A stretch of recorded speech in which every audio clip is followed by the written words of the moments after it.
You on the first hour, what we'll be discussing, we'll be talking about political intolerance, and our focus this particular morning is just how to really just create an environment where in as much as we have diverse opinions, politically speaking, we may be having differences in terms of our political affiliations. How can we live in a society where the differences do not break us? We've seen in the recent past cases of politicians and leaders being accused of hate speech, and of course also we've seen rallies being marked with chaotic scenes. That is what we are going to try and discuss and see how we can tame that going forward. Of course, on the second part of the program, we'll be talking about gender-based violence, and this morning our focus centers around access to justice for survivors of GBV. What are the bottlenecks? What are some of the things that we need to do as a country so that if you are somebody who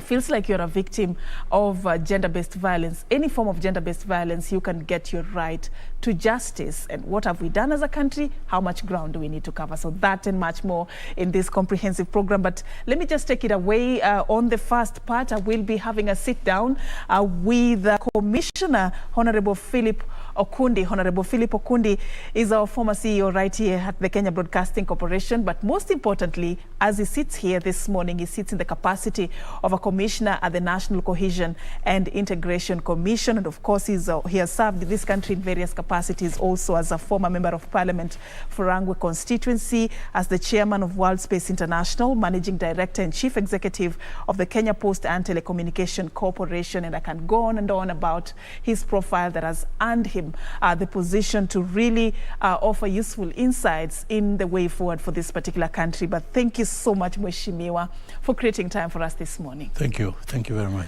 All right. So this morning our focus is on NCIC, a body that has been mandated to create a peaceful coexistence among Kenyans, not just during elections, but even when we are not even preparing or planning for elections. A lot has been said about your commission, and many are asking, when it was started, the vision was beautiful, the mandate was beautiful, but people have been having this feeling of the commission really loosening its grip. It's not really seen or heard unless there is an issue that has, come up, like, for example, what we saw the other day when Meru Senator Mithika Linturi made those remarks. So is NCIC still on track? Well, I thank you very much for giving me the opportunity. I think what I can do is to give you a little bit of our story, how we started. When we had the general elections in 2007, thereafter there were major disputes about the results that came out. And as a result, violence flared up. And people started, when violence starts, many things can happen. People just kill you, even if they know you so well. They don't care who you are, they just kill you. They just kill, beat, and so many people were killed, many people were injured, and many people were displaced. They were removed from their own homes, their properties, and so on.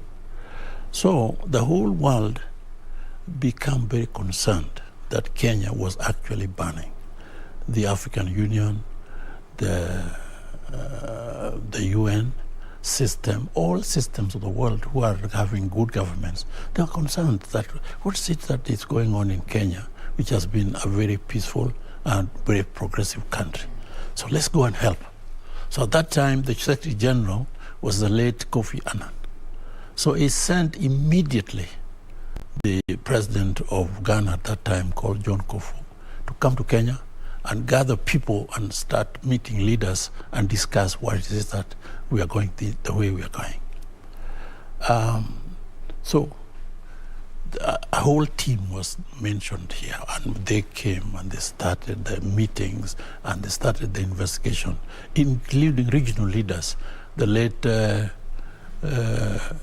Mkapa, the president of Tanzania at the time, and so many others came, and our own leaders, and the warring parties, which are the main parties at that time. So they investigated very quickly, and they found out what would be the solution. So they ended up with a summary of all points. One is that Kenya stop violence immediately, because otherwise the whole community, the whole world community will come up to help you stop it or make you stop it.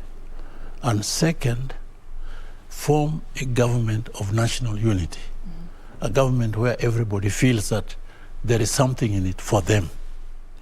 And third, settle all those people who are displaced, who don't have their homes or their properties anymore. And the fourth agenda is the most important one, and that's where we come in. Form a body which will remain forever, a body that is concerned with stopping violence, creating peace, recognizing diversity, and making sure that ethnic operations or ethnic considerations that make people disagree are minimized to the minimum. Make that body immediately. So that is how they quickly... That is what birthed... That is what birthed the formation of the NCIC. All right. A few years later, though, as we edge closer to the 2022 General Election, Commissioner, we're still seeing traces of violence in some, political rallies. There was one in Nyeri the other day in Jacaranda. And, of course, concern about, hate speech also. We still see it present and rife. So would you say that we have taken advantage of the vision that was there when this commission was being formulated? Where have we missed the point, perhaps? We have not missed the point, only that people are difficult to deal with, and it can continue forever. That's why those who are Christians or Muslims, they continue praying. We are monitoring all areas of the things that bring in violence between people. Only that this is our third commission. We are the third group that come in now. And we have equipped ourselves, but we've been talking and talking. Before it wasn't there. The hate that brings violence, for example, is not only at election time. It is even within families, it's within clans, and so on. We know that parts of Kenya, people have been fighting all the time ever just because clans hate one another. There is something that people say that makes the other part annoyed, and then they start the battles. Now we have the mandate to monitor this, and we have to spread ourselves and have equipment to manage this kind of thing and bring them to book. But all these mandates are engaged in the laws of Kenya. And I don't think we missed the point, because now, you see, in Kenya, almost every general election, violence just started happening. People start with a lot of hot speeches because they want to lead, but the others want to lead because they've knocked the others down. And knocking one another down involves some kind of things that are not tasteful. So as a result, we have to make sure people are taught and encouraged to understand that this is not the way. Sell your sell your ideas. Sell how good you are going to do to these people. And whoever wins, people will elect you. But of course, it does not come out perfect. We are hoping that it will come out perfect. And let me tell you about this thing, hate. Anywhere in the world where there has been proper war violences, there was always a hate speeches involved. In fact, if you read the history, Adolf Hitler, who was really the main cause of the World War, he said that he could talk on a point for so many times until you start believing him. And then when you believe him, you are going to attack the other fellow. Yeah. And that's really what we have to. That's why hate speech as such is given a chapter, given a clause in our act, and it is also tied up in chapter 6 of the Kenya constitution. All right. So these are things we have to look into. All right, Commissioner, you know, if you've touched on our history and even our trend when it comes to elections in this country, and concern that you have brought up there is what many would relate to.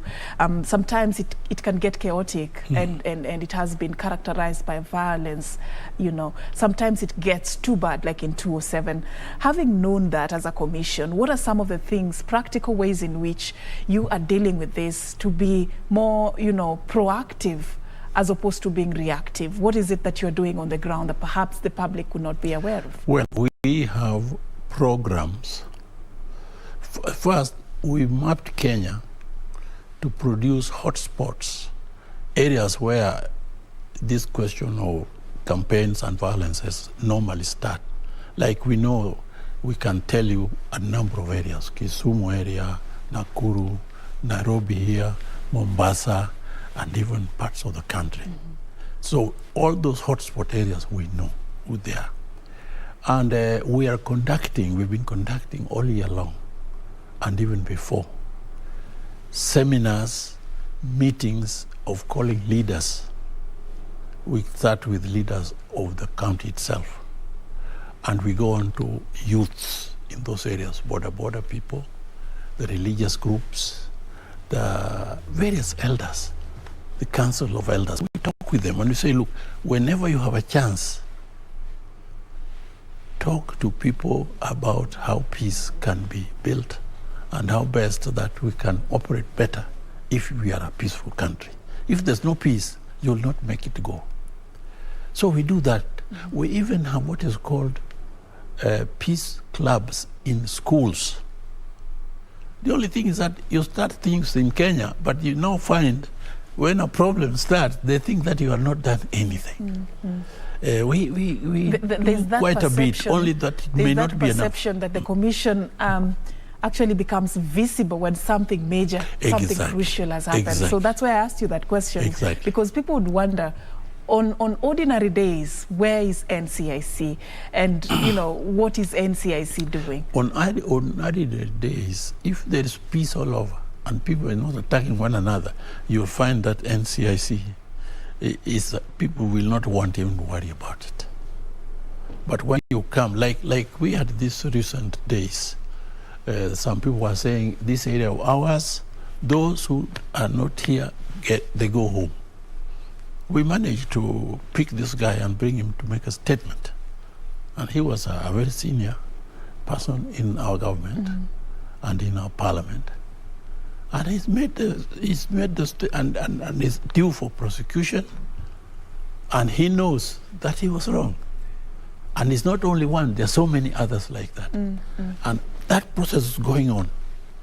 Like the case that happened, which you mentioned earlier in Eldoret, that was very open in a major political rally where everybody is looking at the TV, what is happening.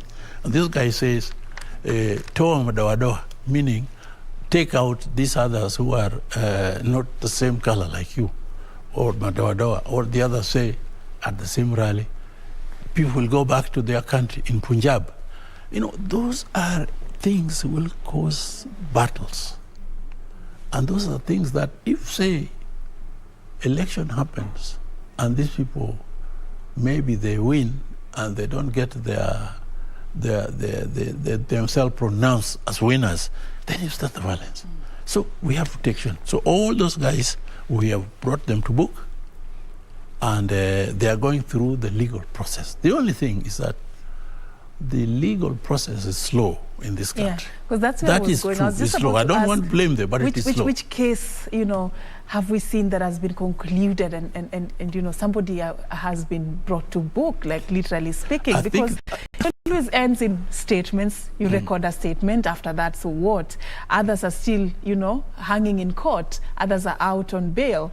People think, you know, it doesn't really change much even after somebody has been accused of hate speech. Let me tell you, according to the Constitution, all cases are bailable.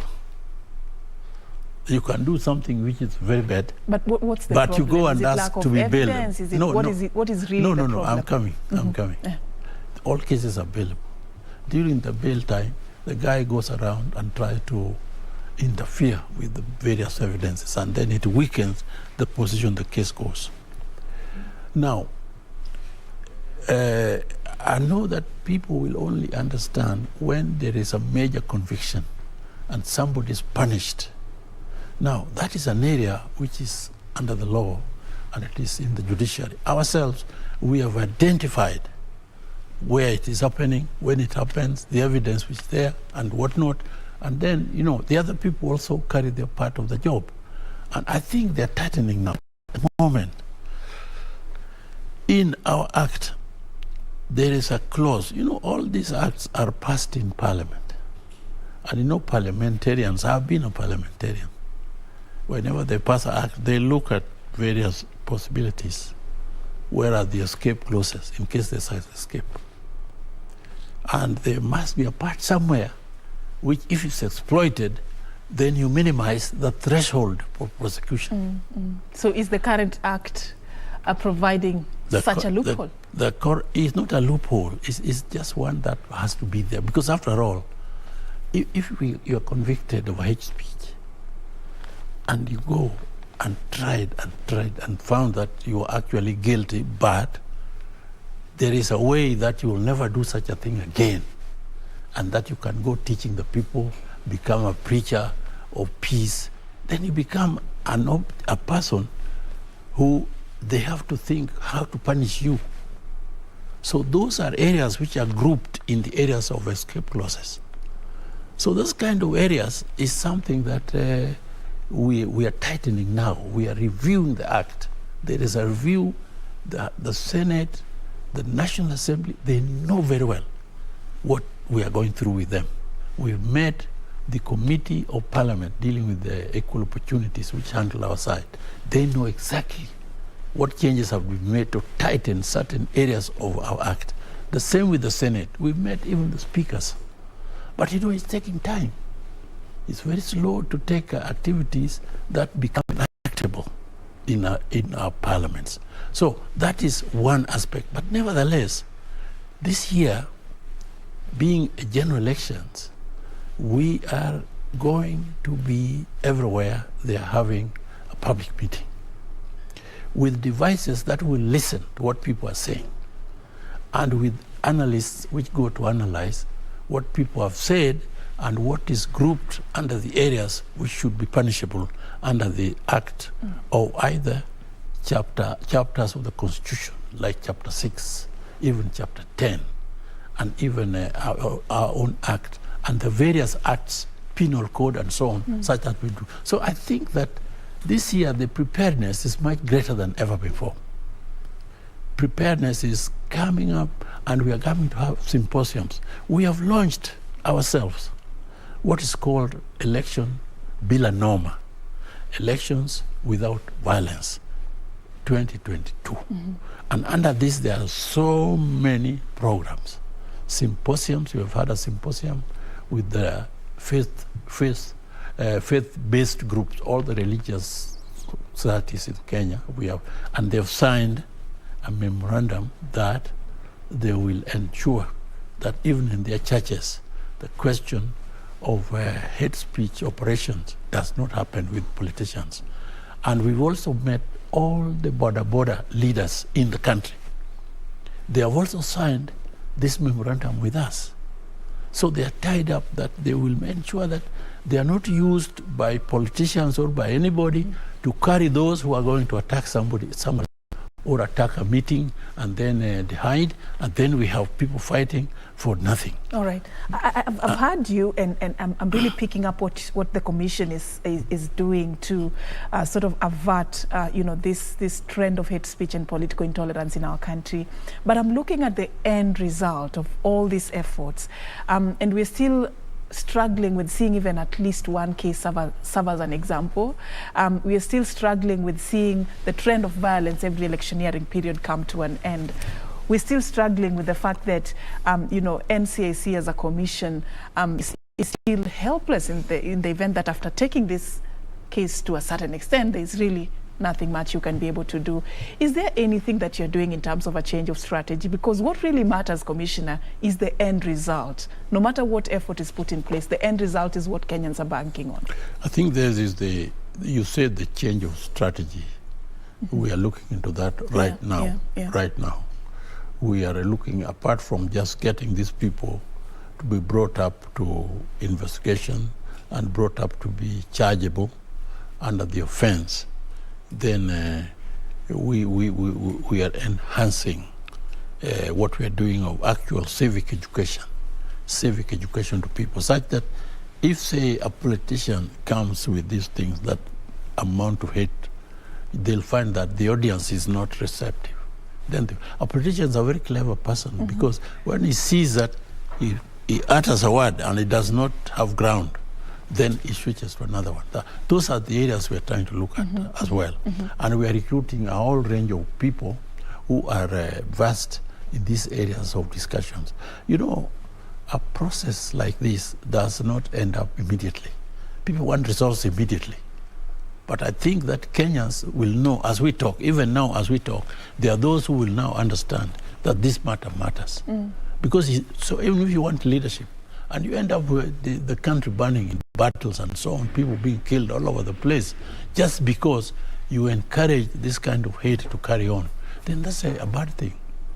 We are also, another strategy we're doing is that soon we shall be holding a symposium, a national symposium, where key leaders in the world and here locally and regionally to talk about this issue called hate speech. The hate speech is a very serious aspect of human life, because they can say, in Swahili they can say, vikwekwe, ondoa vikwekwe. You own a place which maybe you don't own it. You know, most Kenya is not owned by those who say they own it. You say you own this place, so toa hawa. Now, they don't know where they're going. Now, that is grouped in a hate speech operation. So, as a result, we are planning this symposium. We'll do it long before it takes too long to elections. And then we shall talk and we will try. That's why we need you as a media to be talking these things. And let us leave the blame game alone. People are trying to blame some people. We are only 7, actually. To be honest, we are only 7 commissioners. And the country has like how many million? Over we are only 7 commissioners, and we are running a secretariat of very few people, but people are very vast. We can hire from whatever. But we are preaching this, we are saying this, and I'm sure now that you saw some people, I can even say there was one time when there were by-elections, there was a lot of hate going on at campaigns in Mombasa, in Narok, Kajiado area. And those areas, we picked some very key people. And those key people, we put them to put evidence about what they said. Now, this thing seems to, these people now are behaving very well. And I think that's good. Then another thing we have, which I must tell you, we are organizing and we're about to publish, we hope we will deal with it, that there will be a list of shame. In this country, we have a list of shame that we are looking at what people have been doing and so on. You belong to the list of shame. But if you are doing so many good things, you belong to a list of honor. Now, as a result... But that list of shame has been in existence, right? The commission actually set it up already. It is a very controversial list. If you appear 3 times, you're barred from vying. Yeah, but it is very controversial because it is contested a lot. Yeah. Those guys who want not to be there, they contest it. But as a result, we will say, IBC, if you are the final clearing house for anybody to seek public office, have you considered this? And they will ask you, and if it's so, you will not get a seat. Now, that has never happened, but this time round, we are determined to see that it happens. And if that happens, I think it's one of the measures that people will see that, look here, part of this is part of the clearance process, and therefore you should bear in mind that don't cause people to fight one another. Otherwise, you'll not have voters. Those voters have been killed. All right. So who is to blame in this equation? Is it the politicians? Is it the populace? Or is it who exactly? Who bears the biggest responsibility? I think we should even contemplate who to blame. Okay. We should just say that it is a part of human culture to be sometimes indifferent, to be sometimes disagreeing, to be sometimes agreeing, to be sometimes very easy. You know, something like that. I know that it is nice to say, I blame so-and-so, and you think you are okay. No. The thing is, we were told that this body will be one that has the mandate to prosecute a case that deals with people who cause this discord in the country. All right, Commissioner. And that's ourselves. All right. I wish we had more time to continue having this conversation, but we're in that season. Yeah. And of course, this is something that we will be picking up in the near future. And next time, hopefully, we have politicians to also have their say. I would have liked them to be here. They will be here next time. Thank you so much. Together. Thank you so much for your time. Commissioner Philip Okundi, he is a commissioner at the National Cohesion and Integration Commission. We were just talking about how to tame hate speech and political intolerance in our country as we edge closer to the 2022 general election. Thank you so much once again for your time. Thank you. All right, we are going to be crossing over into the second interview in just a bit. We are talking about gender-based violence. Our focus this morning is access to justice for survivors of gender-based violence. Do stay with me for that as we take a break right now. Thank you. Was it okay?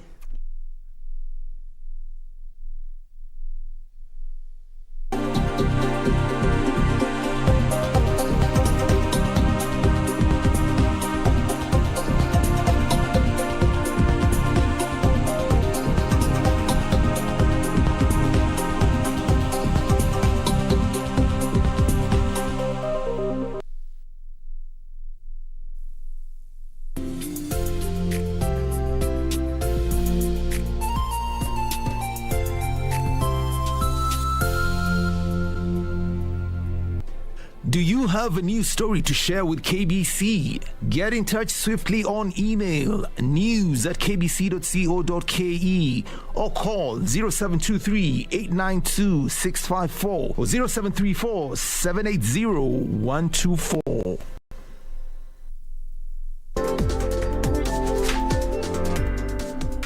Despite the development of kitchenware, cookware using modern technology, the art of pottery is still gaining popularity.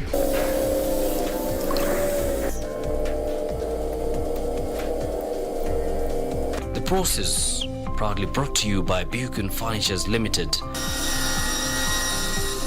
local manufacturers of quality office furniture and dealers in quality office equipment like fireproof safes and cabinets. For orders, visit our showroom at Uniafric House, Koinange Land off Koinange Street.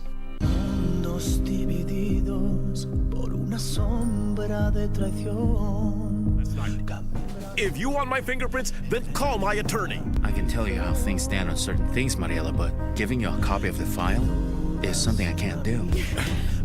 That is enough. I do my job with surgical accuracy.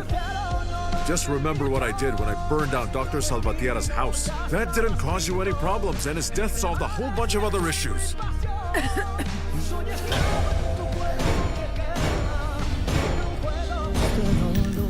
Lying heart.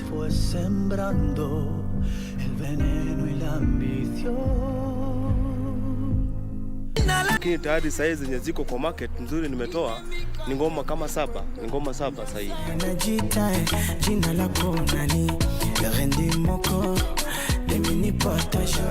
Ndio mafans wangu wategee mambo moto kali kama ngoma zangu hiyo intie dodani, ni ngoma nimekuja nazo na ni ngoma zitawachangamsha mbaya sana. Likonyo gimana ireso gimana donge kana luongi yoyo kana moko chudo yoda donge tinga mal.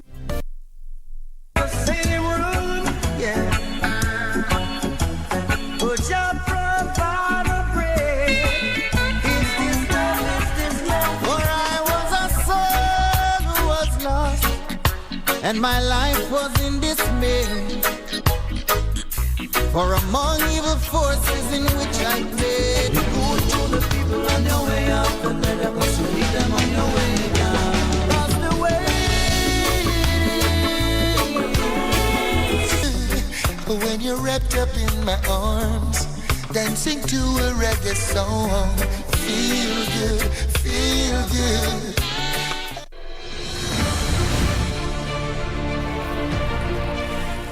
Miaka ya 80, mfumo wa 4K Club ulivuma sana katika shule za msingi na ukasaidia wanafunzi wengi kuwa na ujuzi na maarifa muhimu. Zamani imeonekana kama kwamba agriculture ama mambo ya kilimo ni kama mambo ambayo yanafanywa na watu ambao hawajasoma, lakini hiyo sio kweli. Hata hivyo vilikosa ladha na vikafifia. Kwa sasa Rais Uhuru Kenyatta amevifufua na kutoa agizo kuwa viwe katika kila shule kote nchini. Tazama KBC Channel 1 Ijumaa hii saa 2:30 ujionee jinsi wanafunzi wa shule tofauti nchini wanavyotekeleza baadhi ya miradi ya 4K Club na ile ya Young Farmers Club.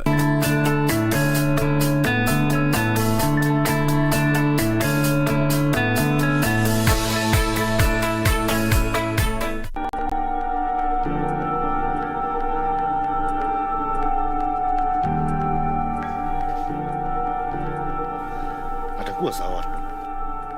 Wacha ujinga zako Jane. Wacha ujinga zako. Na si ni ukweli. Please don't mind her. Never. Siwezi ishi hapa tena. That's why hata ni machagari yangu pale nje. Siwezi kukubali familia ichukue main house na tena wachukue hii. It's my house. I choose whoever I want to be in it. Hey. Take it easy. I can fix everything. I hope you know what I'm saying. Mark, leave my house. Jen? What has Jen done? What happens after tomorrow? Nothing is going to happen.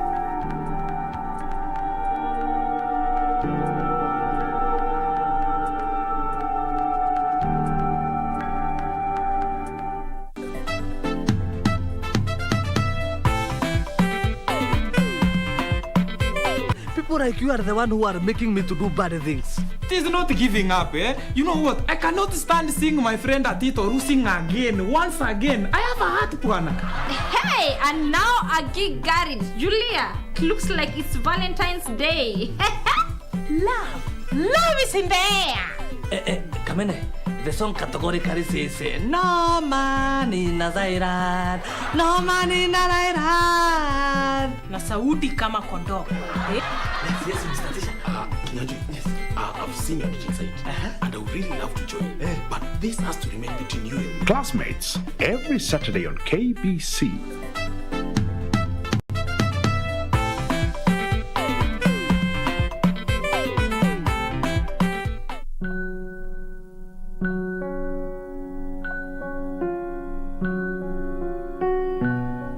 Then why are you here? I was hoping you'd be here. I could never get enough of you. How could I get sick of my honey? You can rein it in before I get sick. I have a particular taste. Even if I were rich, I'd want a girl like you. I like you not because of how you look. Yeah? What's that supposed to mean? The truth is, all I would need is 3 days to realize that I don't want this life. Such an amount of money really motivate a man. Could totally change him.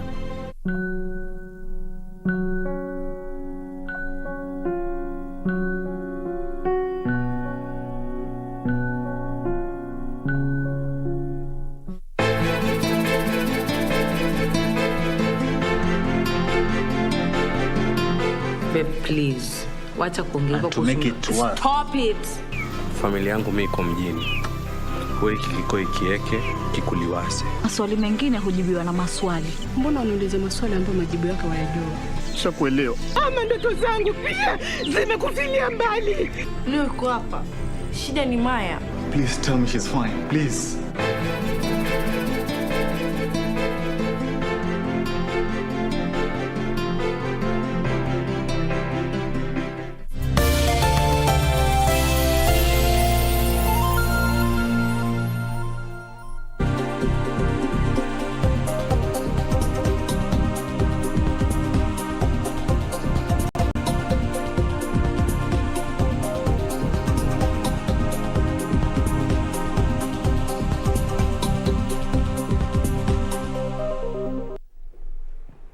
All right, welcome back and thank you for staying with us. And we continue with the program, News Check, a program that seeks to explore issues shaping conversation in the country. And right now we switch gears and talk about matters gender-based violence. And this morning, our focus is on access to justice for survivors of gender-based violence. And I'm hosting a panel of 3 ladies coming from different spheres. And of course, they'll be telling us more about what they've done and what needs to be done as a country for us to ensure that no one is left behind when it comes to seeking justice for survivors of gender-based violence. Allow me just to introduce my panel this morning. I'll begin from the lady sitting right across. Her name is Dina Ondari.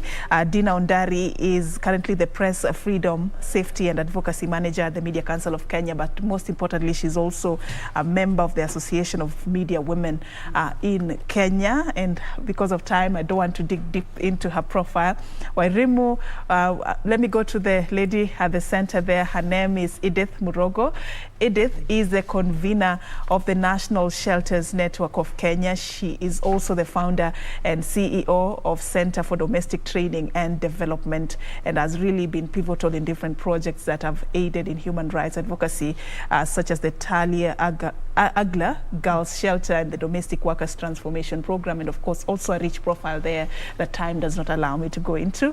And of course we have last but not least, Wairimu Munyenyi Wahome. Wairimu is an advocacy and policy specialist who is very passionate about gender and development issues. Most importantly, she's the executive director of the Coalition on Violence Against Women, COVAL. Thank you so much for creating time for us this particular morning.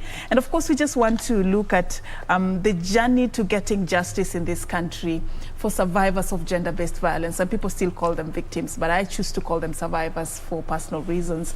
I'd like to begin from where it all starts. And this question I direct to you, Wairimu. We've seen quite a number of figures and data and statistics about gender-based violence and the trends. But the concern for me is whether these numbers that we see are the true reflection of what exactly is happening in our societies. Do we get the full picture of the magnitude of the problem looking at these numbers? No. And the reason why I say that we don't get the full picture is because in terms of management of data, especially when it comes to gender-based violence, there is a lot of room for improvement. So when you look at how data is managed, we haven't yet fully managed to centralize the provision, the analysis, and the utilization of that data. So we have pockets in this country where GBV happens, but the recording of the same and the sharing of that data is inconsistent, if it's happening at all. So what you see is really a drop in the ocean of the realities of GBV in this country, which is really sad because we need that data for planning purposes, for response purposes, for informing mitigation strategies. So there's a lot of room for improvement in that, all right. In that particular space. And this one also bring you on, Dina, because for a very long time you spent your time in the newsroom and you've seen how we have treated such cases and such stories when they come to us as journalists. Do you think, it has been given the justice that it deserves, reporting of gender-based violence? Do you think we are bringing it out and really painting the picture of how big the problem is, or there's still a gap?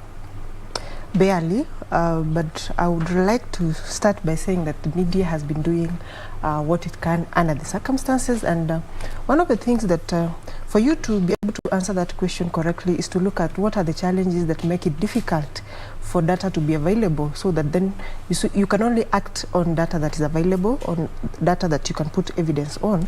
And you'll find that as much as the media is highlighting these issues, you will find an internal problem to start with, because gender-based violence also happens in newsrooms. It happens in the media environment. But the biggest problem is stigma. So as much as the available figures are not enough to show the magnitude of the problem, there is something that is blocking survivors from speaking out. And if a survivor does not speak, either because they don't think they have a safe space to speak their issues, it means that that complaint is likely to be ignored. and therefore if it's ignored, it's hidden somewhere, nothing will happen.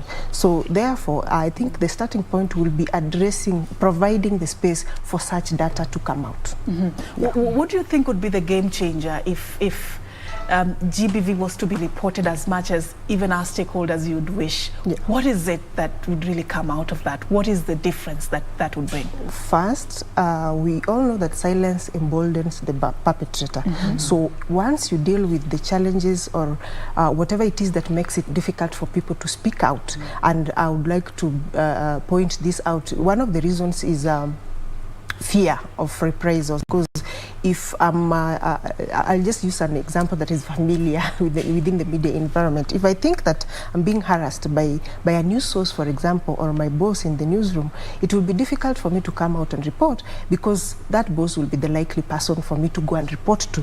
And because of that and the fear of losing my job, then I will not be able to speak. But if you remove such bottlenecks, you make it normal for people to speak about gender-based violence, for people to speak about sexual harassment, for example, then when you remove that cloud of fear and stigma, and it's no longer a taboo to talk about these things, then it makes it easier for these things to come out. And the only reason that something doesn't happen is because it's not known. So someone will say, we have not handled such cases in our institution, for example, because we are not aware.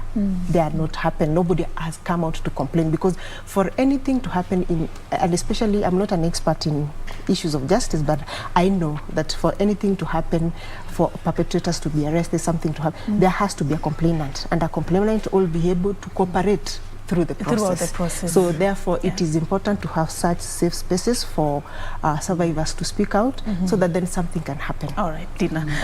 Edith, you deal with these survivors. They knock at your doors as the convener of the National Shelters Network of Kenya. What are they telling you, and what are you reading from the reason why they're still under reporting of GBV? Where is this problem coming from? I think most of the survivors or the victims, I prefer to call them victims, so that they can be able to access. Sometimes when we call people survivors, we may be pointing to the fact that maybe they have healed and they are okay and they can fly on their own wings. So many times for us who are directly working with victims, we prefer to actually call them victims. So they are not able to report because they may not even know where to report. That is the first problem. They may not know that we have gender desks. I think enough awareness raising activities need to be carried out, and I mean even from the Nyumba Kumi, from the lowest administrative levels, so that this information can be out there, that if you're violated, if you're abused, you can actually go and report to the police. I know again there's that whole myth surrounding the issue of reporting because of maybe sometimes the handling of victims at the police stations and at other places where they're supposed to get help.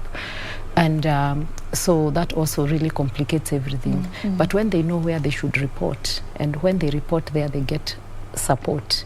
And in the manner in which they expected. They expect, because now again we have a very big problem of safeguarding of victims. We do not have enough safe spaces and enough shelters. The non-state shelters that we are convening are not many. Right now we have mapped at least approximately 54 shelters. So these shelters are spread out across about 18 counties. So you find in some counties we don't even have a single shelter. So you can imagine what is happening in those counties, and victims have nowhere to report. So it means that now these victims are left on their own and they cannot speak enough. I think my colleagues here have already alluded to the fact that these victim voices are not being heard. We are not hearing the victims speaking. All right. I'll come back to you on the issue of shelters, just so that you can expound how important this is for our country. But coming to you, Erimu, as a COVAL, you deal a lot with the issue of just ensuring that survivors or victims get justice. What are some of the loopholes that you first of all identified in this journey to getting justice for survivors of GBV, and how how is that being worked out right now? What are some of the strategies that we are doing to make it easier for them to get justice? So thank you. So KOVAU's vision is a space where women and girls can thrive without fear of violations, and that's the vision that we have for the women and girls in Kenya. Now, I'd like to start from the continuum of care when it comes to facilitating access to justice for survivors or for victims. One is the issue that has already been talked about, the issue of information. And the reason why information related to GBV is important because the lack of it creates a culture where there is fear, there is intimidation. And so when people experience violence, most of them fear speaking out against it or about it. But even when they do, they don't know, even when they want to, they don't know where to go to.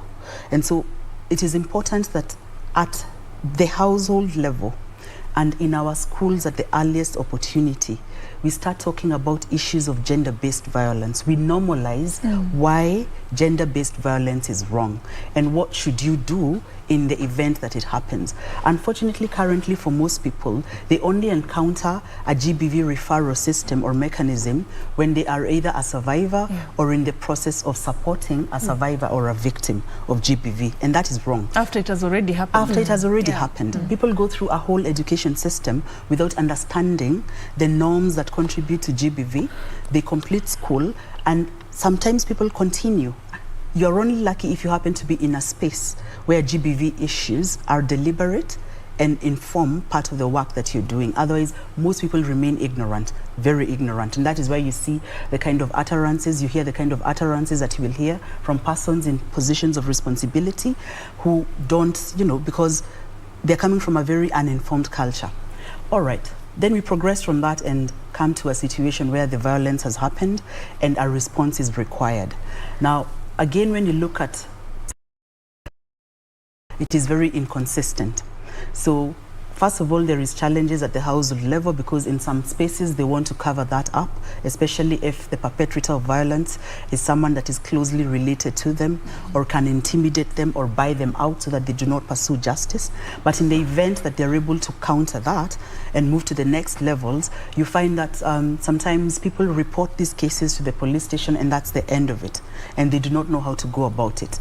If that case, for whatever reason, happens to move to the courts, that's where you encounter the biggest challenges as well. Access to justice in terms of legal services is very expensive in this country. Lawyers are expensive. So KOVAU, for example, has to use a scheme of pro bono lawyers who are willing to give their time for free to represent victims of GBV. Not many people can afford that, and not many organizations can sustain legal aid programs because of the cost that comes with it. So that's a big loophole. And so even when that happens, again, there is bottlenecks, both administrative and otherwise, in our courts, which means that on average, for example, for the courts, for the cases that we handle, on average, a case takes 4 to 5 years to conclude. Who would want to go through such a long period of... Yes, it's a replay of trauma. People give up halfway, Lawyers also, give up and drop the cases, so you're constantly changing lawyers for some of these cases. So I think the culture really needs to change, and there needs to be real commitment beyond the statements that are made in terms of gender-based violence and responding to that in this country. And I think this is an opportune time because as we near elections, it's a topic that is very central to us as KOVAU, because we've handled cases of survivors of GBV during elections from 2007. And we are hoping to see political parties, we are hoping to see candidates prioritize issues of GBV in their manifestos. But most important is that citizens really can begin to understand the cost of GBV on themselves, but also on us as a country. It is costly, economically and socially. And so it's overdue. The need for us to change our responses, consistency, but also allocating the appropriate resources. But I always say that if we can mitigate the spaces and the drivers of GBV, then 50% of the work will be done when it comes to GBV response in this country. Talking about response, and Dina, I'd like you to talk about what the media, has done and what the media needs to do going forward. Our reporting of GBV, how we package that information. What are some of the fundamental principles that we ought to consider so that the message is out there in the manner in which it needs to be out there for people to consume?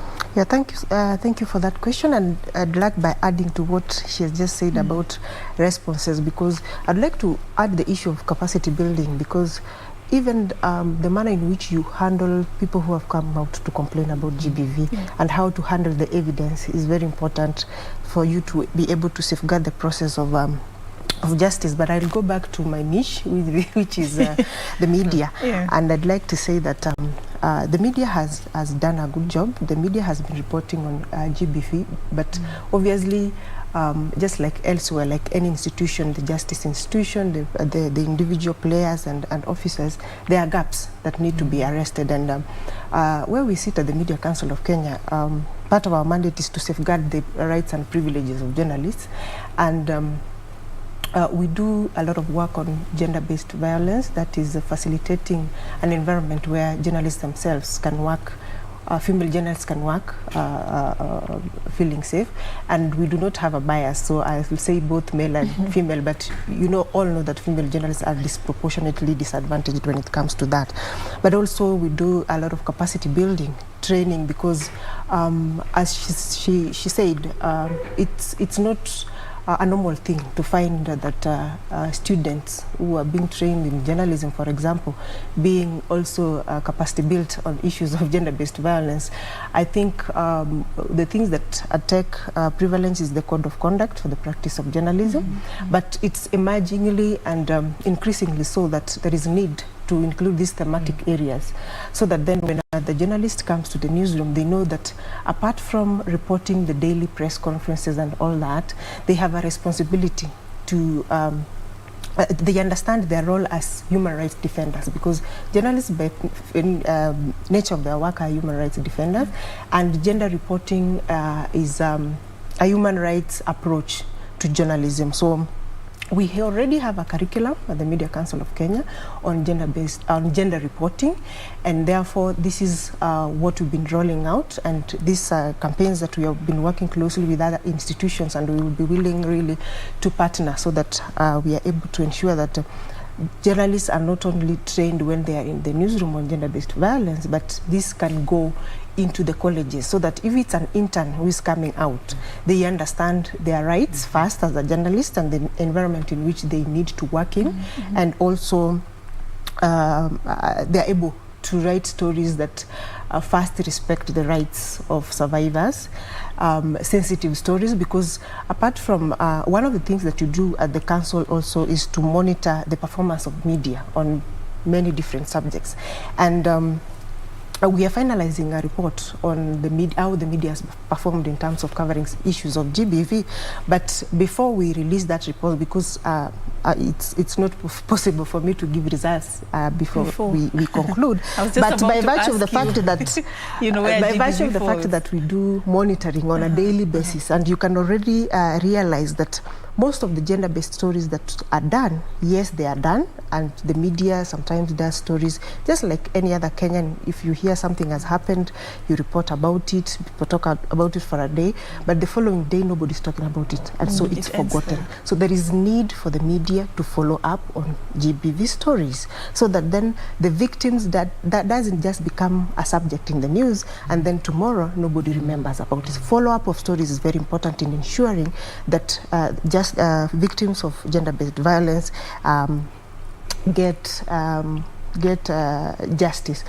Going back to the issue of capacity building, you will find that some of the stories in the media today on GBV are all about sensationalism. You will find that I'll give an example of a story I saw yesterday or the day before, where somebody reported that a lady was killed, allegedly in a triangle, and quickly went ahead to state that, you know, neighbors even said the lady was living beyond her means. You know, what are you trying to portray? Are you there to side with the accuser or the killer, or are you there to present an issue or a societal issue that needs to be addressed? So I'll rest my case there for now, and then I'll do another round. All right, all right. Yeah. Interesting point you brought out there. As you report these stories, what is your intention? What is it that you really want to achieve, you know, through this particular story as a journalist? That's what you should ask yourself. Edith, you know, let's talk about the fear that victims and survivors sometimes have. That I may come out and speak, but then at the end of the day, I'm going back to the same environment where I was violated or something like this happened to me. How big of a problem is that, and then how are we addressing it as a country? Yeah, I think that fear is real. Yeah. What happens normally is that, remember, this is a crime that has been committed against the victim. So immediately they raise their voice. And here I mean, for example, you go and report somewhere. It could be to the neighbor or to the police station or to an organization. And once investigation commence, what normally happens is that word quickly gets to the perpetrators, so they know you are now trying to fight back. And what they normally do is they try now connecting with you to intimidate you. They can do that using your phone. They can do that using people who know you, or your neighbors or friends, and or people who are involved in that whole story that is going on. So you find that in that process, victims fear for their safety and their lives. And normally, because we are saying we already have a problem of safeguarding and shelters and safe spaces, what happens is that that victim is isolated. They start fearing for their lives. They start feeling alone. There's nobody to hold their hands. And many times, even when they go to the police stations, you find that there's no escort, there's no what do you call it? They are not helped. Like, even when they're accessing the police station, they are alone, or maybe they are accompanied. There's no security. Yes. There's no security for them. And even when the security is there, maybe it's not always. Maybe it is sometimes. And then immediately they need to leave that place where they were assaulted or abused, or you know, and unfortunately, they have nowhere to go. They may not even know where there is a safe space. How many safe spaces, such safe spaces? Could you be having the number? Yeah, we have mapped. Ratio? We have been mapping. The non-state shelters are 54. 54. The government, I think, has only 2 shelters. So, and then even the virtual safe spaces are not there. Or if they are there, they are not very well marketed so that the general public knows where they are. So I want to say that this fear is very real, and that is why sometimes even those victims who want to report or have started the process of reporting and getting justice, they're intimidated, they fear, and they even withdraw, because there's no guarantee of their safety. And you see, these victims can even come and kill you, to even destroy the evidence. They can intimidate even those who are trying to help you, not just you, but anyone who is trying to help you. All right. So from the minute you become a victim, it's like you face a double tragedy. You are a victim, and then it's very difficult for you even to access justice. Yeah. If I come to you, Wairimu, I don't want us to end this program before we take the viewer through the basics. I may assume people know how to report GBV. I may assume that they know where to go, how to seek help, which are the first stages. But maybe not everybody knows. Probably just to take us through the basics. For somebody to know, in case you feel violated or you suspect, you know, you could be in an environment where you're in danger, your rights could be infringed in some sort of way. What do you do? Okay, so there's quite a number of hotlines that have come up that people can use to report incidences of GBV, but also to be guided on how to go about it. Because the first thing people need to understand is, even when you call an organization like COVAL, we're not a government institution, we're not a law enforcement agency. And so it is important that people understand how the law operates. So the first thing you need to do, and it also depends on the kind of violence. So I will focus on the issue of sexual, gender-based violence. So when that happens, it is important that the survivor, the victim does not bathe, does not destroy the evidence. So do not store it in a paper bag. Do not bathe until you can get yourself to a police station to report. At the police station, you will get an OB number, but you'll also get a P3 form that then you use to go to a health facility, and at the health facility, a healthcare worker, a medic will fill it out for you, and then you need to take that back to the police station because it's a very critical component of what will be used to pursue the case alongside the other pieces of evidence. And then from there, depending on the investigations that the police do, then the perpetrator could be arrested. Now, when this person is arrested, then it means that the case may proceed to court. Half the time those cases drop off, but in the event that the case proceeds to court, then you will be guided. There is some level of legal aid that the government provides. It is not sufficient, and that is why then you find that some of those survivors are linked to organizations like HOVAO and other peer organizations that do similar work, where they may be able to access legal aid to support them throughout the court process. It is very important to report, because if you do not report, then it becomes difficult to jumpstart the process of access to justice. So it starts at the reporting stage. But I wouldn't say that. It starts at the support system that you get at home. Yes, or in the environment where the violence happens, because that is what will determine whether or not you take the next step of reporting that formally. Well, I'm looking at this cobweb though. Yeah. You move from that, let me call it scene of crime. Yes. You go to the police station. Yes. You go to the hospital. You're back at the police station. Yes. You're required somewhere else. Yeah. Is it working for somebody who has just gone through that horrific ordeal? Definitely. It's traumatic. Let's talk about It's traumatic, and also in terms of infrastructure, some people have access to police stations, others do not, depending on where they are at, the geographical location. And that is why the government has come up with an initiative of the Polycare, which is a one-stop system that allows victims of GBV to go through that requirement within the shortest time possible, so that we don't have people, falling out of this process because either they can't access or because of distance, etc., etc. But again, remember, the Polycare centers have only just started being rolled out, so they're not available throughout the country, and not a lot of people even know about the current ones that exist. So it's a very good concept that needs to be rolled out, but beyond rolling it out, is ensuring that the human resource that facilitates the services that are provided within that range of the Polycare system are actually sensitized enough to be victim or survivor friendly enough to provide that empathy while doing a professional job to ensure that this particular person will be facilitated to access justice eventually. Yeah. Can you just allow me to talk about the national referral mechanism? Yeah, I think it's about time this country creates a comprehensive national referral mechanism, and I just want to support what Wairimu has just said, that we need the Polycares, we need the shelters, we need non-governmental organizations supporting victims. We need well-crafted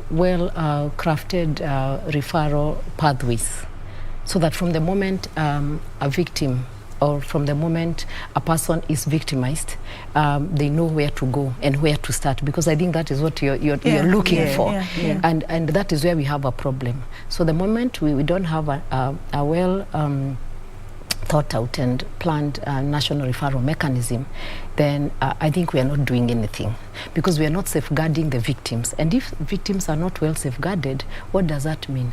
They will get frustrated, they will keep quiet, and then we will only hear about SGBV and other forms of violations only when they happen through the media, as Dina said. So, and then we will just be doing this knee-jerk reaction, never having anything comprehensive for response to GBV. Now, there's one thing I would like to say, that I wish our government could actually facilitate the non-state shelters. We need registration. For the last 2 years, actually, we've been asking, can we have registration for these shelters? We cannot continue having the shelters operating without proper registrations. Some shelters are registered as non-governmental organizations, some are registered as faith-based organizations, others are registered as women and youth groups, others are registered, unfortunately, as charitable children institutions. So we have a big crisis right there. So it's not focused. It's not organized. So we really want direction on how we can have these shelters registered. That way we'll be giving them legality even to exist and to execute their mandate. I want to say that these shelters are doing wonderful work, you know, in terms of safeguarding victims. They are doing all the work that the government should be doing, and it is not doing at the moment. And the other thing is that we also need, as a best practice, for the government to start allocating resources. Very more they are alluded to the level of resources that are required. The lawyers, you know, the legal aid, medical aid, you know, the shelter itself, you know, like a place where you can have 3 decent meals, a place where you can sit and think about your next move, a place where you can be accessed by professionals who can help you and even prepare you for court. It is not easy for women to appear in court or for victims to appear in court. There's a lot of intimidation. I'm sure we have all been to courts and seen how the court process sometimes works out. And consider the fact that the case may drag we may be having 5 years. we may be having people in court who are very vicious, you know, people who ask very people who ask very demeaning questions, like why were you, you know, like why were you there at that time? You see, why were you dressed like that? Just before I go to Dina, when you look at the setup at the shelter, I want to believe somebody is not held at the shelter forever. There has to be some sort of reintegration program at the end of it. How is this done safely? So the whole concept of a shelter is a temporary place of safety, you know, and safeguarding.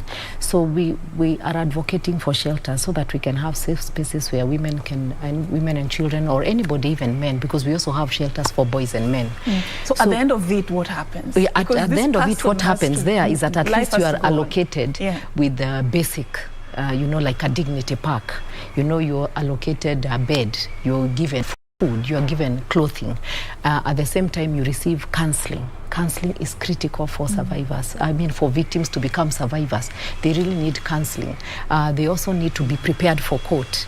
They also need to be reunited with loved ones. You know, sometimes the whole abuse process, the way it happens, it cuts and alienates victims from their loved ones.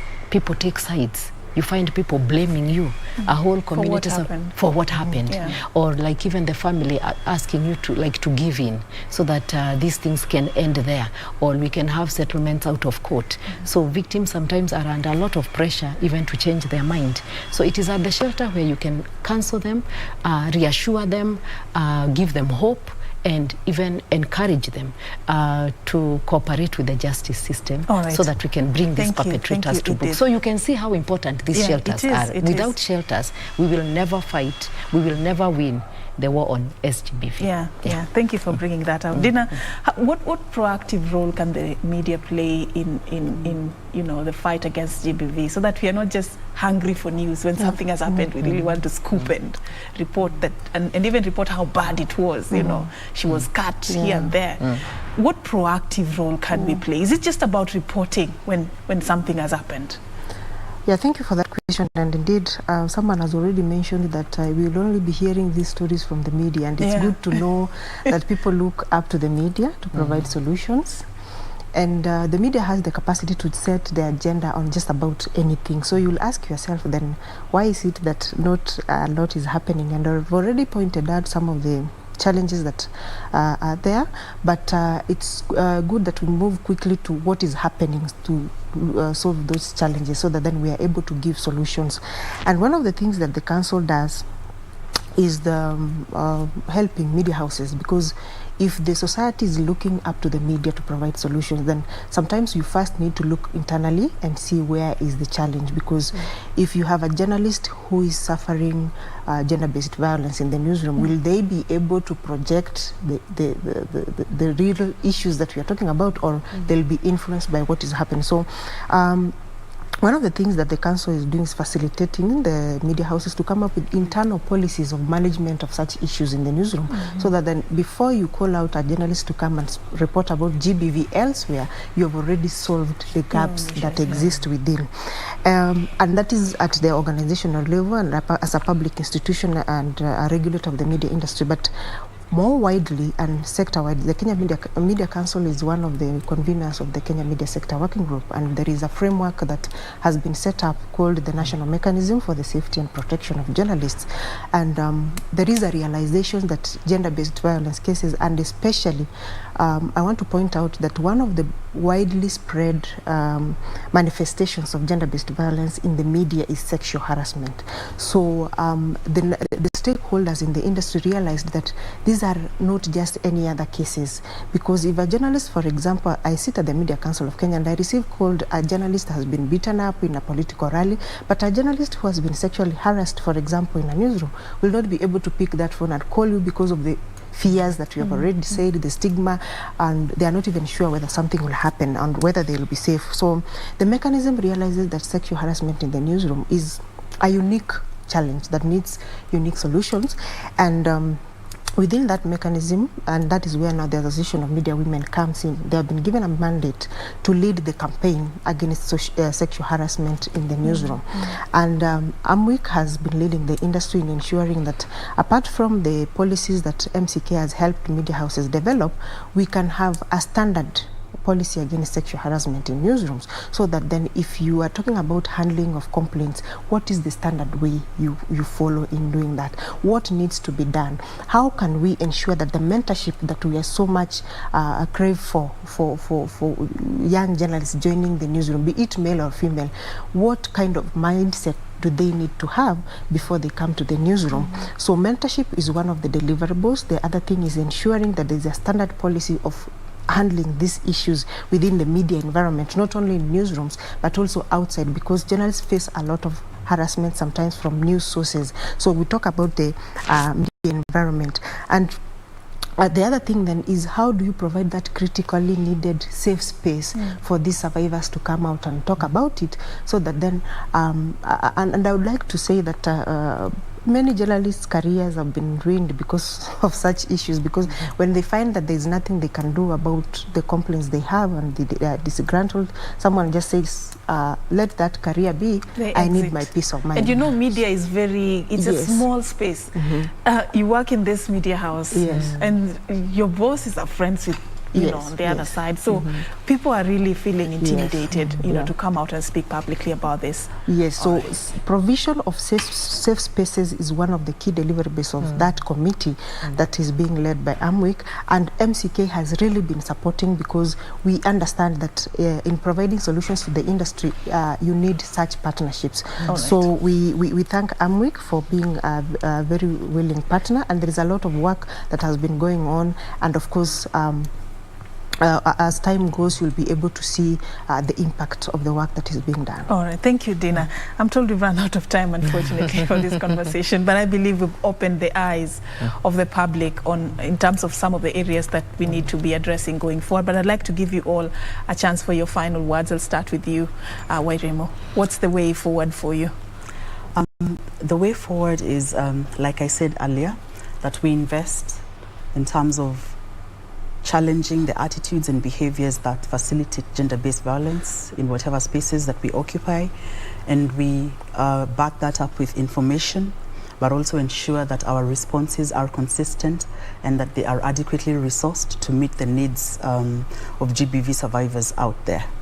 And central to all of this is the issue of sustainability. So interventions that are developed need to address the issue of sustainability. To what extent can this strategy hold in terms of facilitating access to justice for survivors of GBV in this country?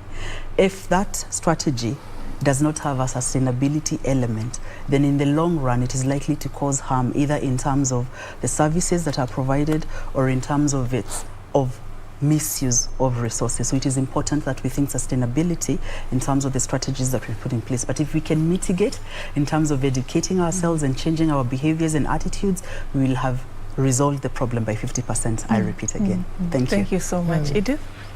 I think for me, I would like to say that this country cannot afford GBV. It is expensive to rehabilitate and reintegrate victims. I think also research needs to be done.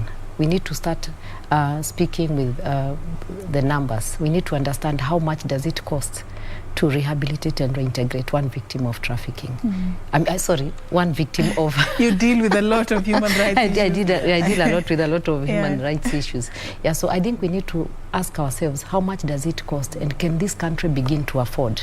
And then we need to see that money that the president has committed. As the shelters network, we do need to see that money being allocated to us so that we can help the government in safeguarding of victims. Yeah. All right, Dina, a parting shot.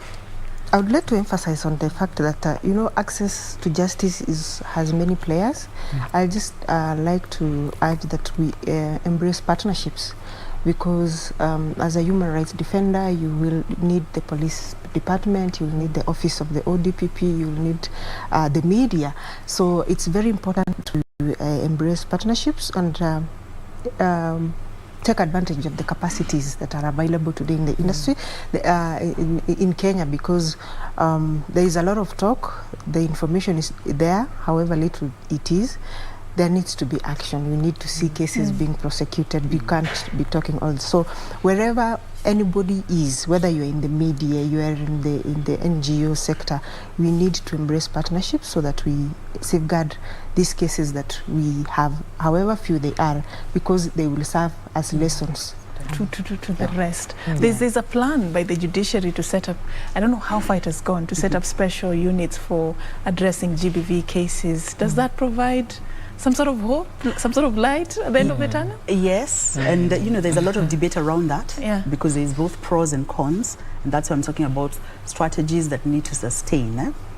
But if the GBV, so the issue is not setting up the special courts, the issue is to what extent will they be responsive to the needs, okay? Because you could set up a facility or an intervention that is not meeting the needs of the survivors. So really the issue is operationalizing it, ensuring that it has adequate resources, so that we don't have yet another institution that is, for lack of a better word, eventually going to turn out to be a white elephant. Yes. Okay. Yeah. Well said. Thank you so much for your time. Wairimu Munyinyi Wahome, she's Executive Director, COVAO, Coalition on Violence Against Women. I've also been engaging Dina Ondari. She is a member of AMWEC, and of course Dina also is the Press Freedom, Safety and Advocacy Manager at the Media Council of Kenya. And of course I've also been talking to Edith Murogo, convener, National Shelters Network of Kenya. Thank you, ladies, for your time this morning. All right, and that's how we wrap it up right here on News Check. Of course, this conversation can only continue. We cannot end it here. So on another day, another platform, we'll be picking it up. Thank you so much. My name is Afina Cheng Ouma, and coming up is the Swahili version of the program, Kurunzi, Mashinani and Tamrini coming up next. To stay for that.